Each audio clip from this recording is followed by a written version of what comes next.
Nifty weekly analysis, bulls back naki bull trap, data operator levels and jolly pressure dates. নমস্কার বন্ধুরা, আপনাদের সবাইকে স্বাগত জানাই।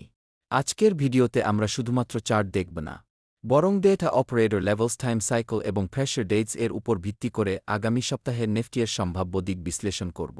গত সপ্তাহে বাজারে শক্তিশালী বাউন্স দেখা গেছে, কিন্তু প্রশ্ন হল, এটা কি নতুন বুল রানের শুরু, নাকি এটা শুধুই একটি বুল ট্র্যাপ? ভিডিওটি শেষ পর্যন্ত দেখুন, কারণ শেষ অংশে আমি আগামী সপ্তাহের গুরুত্বপূর্ণ প্রাইস লেভেলস এবং প্রেশার ডেটস শেয়ার করব। Market overview. গত সপ্তাহে নিফটি শক্তিশালী রিকভারি করেছে, লোয়ার লেভেলস থেকে অ্যাগ্রেসিভ বাইং এসেছে, ফিস এবং ডোমেস্টিক ইনস্টিটিউশনসের বাইং সাপোর্ট পাওয়া গেছে। কিন্তু একই সময়ে অনেক লার্জ ক্যাপ স্টক এখনও মেজর রেসিস্ট্যান্সের নিচে রয়েছে, অর্থাৎ মার্কেটের সেন্টিমেন্ট পজিটিভ হলেও কনফার্মেশন এখনও বাকি। Price action analysis. Price structure অনুযায়ী বর্তমানে নিফটি হায়ার হাই এবং হায়ার লাউ তৈরি করছে। যতক্ষণ পর্যন্ত এই স্ট্রাকচার বজায় থাকবে ততক্ষণ বলসের অ্যাডভান্টেজ থাকবে, কিন্তু রেসিস্টেন্স জোনে প্রফিট বুকিং শুরু হলে ভলাটিলিটি দ্রুত বাড়তে পারে। তাই শুধুমাত্র গ্রিন ক্যান্ডেল দেখে বাই করা ঠিক হবে না, কনফার্মেশন জরুরি। অপারেটর অ্যাক্টিভিটি অনুযায়ী তিনটি গুরুত্বপূর্ণ জোন রয়ে। ডিম্যান্ড জোন, এখানে বায়ার্স অ্যাক্টিভ হতে পারে, এই জোন হোল্ড করলে আপট্রেন্ড চলতে পারে। নিউট্রাল জোন, এই রেঞ্জের মধ্যে মার্কেট সাইডওয়েজ থাকতে পারে, অপশন সেলার্স এখানে অ্যাডভান্টেজ পেতে পারে। সাপ্লি জোন, এখানে বড় প্রফিট বুকিং অথবা ফ্রেশ শর্ট পজিশন আসতে পারে।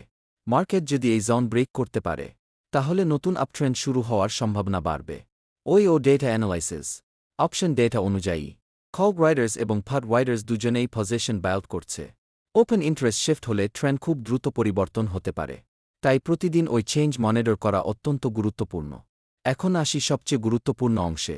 এই মাসে কয়েকটি টাইম সাইকেল ডেট রয়েছে, বিশেষভাবে নজরে রাখুন। ৮ জুলাই, ৯ জুলাই, ১৫ জুলাই, ১৯ জুলাই সবচেয়ে গুরুত্বপূর্ণ, ২৫ জুলাই, ৩০ জুলাই। এই তারিখগুলিতে ট্রেন্ড চেঞ্জ অথবা হাই ভলাটিলিটি দেখা যেতে পারে। Next week outlook. আগামী সপ্তাহে মার্কেটের বিএস পজিটিভ থাকলেও ব্লাইন্ড বাইং করা উচিত হবে না। রেসিস্টেন্স জোনে প্রাইস বিহেভিয়ার অবজার্ভ করুন। ব্রেকআউট কনফার্মেশন না পাওয়া পর্যন্ত চেস করবেন না। যদি স্ট্রং ব্রেকআউট হয়, তাহলে বুলসের কন্ট্রোল আরও শক্তিশালী হবে, আর রিজেকশন হলে বুল ট্র্যাপের সম্ভাবনা বাড়বে। Risk management. ট্রেডিংয়ে প্রেডিকশন নয়, রিস্ক ম্যানেজমেন্ট সবচেয়ে গুরুত্বপূর্ণ। ফিক্সড স্টপ লস ব্যবহার করুন, পজিশন সাইজ কন্ট্রোল করুন, ইমোশন দিয়ে ট্রেড করবেন না। সুতরাং বর্তমানে মার্কেট পজিটিভ জোনে থাকলেও আমাদের কনফার্মেশনের অপেক্ষা করতে হবে। Data, operator levels, price action এবং টাইম সাইকেল, এই চারটি একসাথে মিললেই হাই প্রবাবিলিটি ট্রেড পাওয়া যায়। ভিডিওটি ভালো লাগলে অবশ্যই লাইক করুন, আপনার মতামত কমেন্টে জানান। আপনার মতে বুলস ব্যাক নাকি বুল ট্র্যাপ, এবং প্রতি সপ্তাহে ডেটা ড্রিভেন মার্কেট অ্যানালিসিস পাওয়ার জন্য চ্যানেলটি সাবস্ক্রাইব করুন। ধন্যবাদ। সফল ট্রেডিং করুন।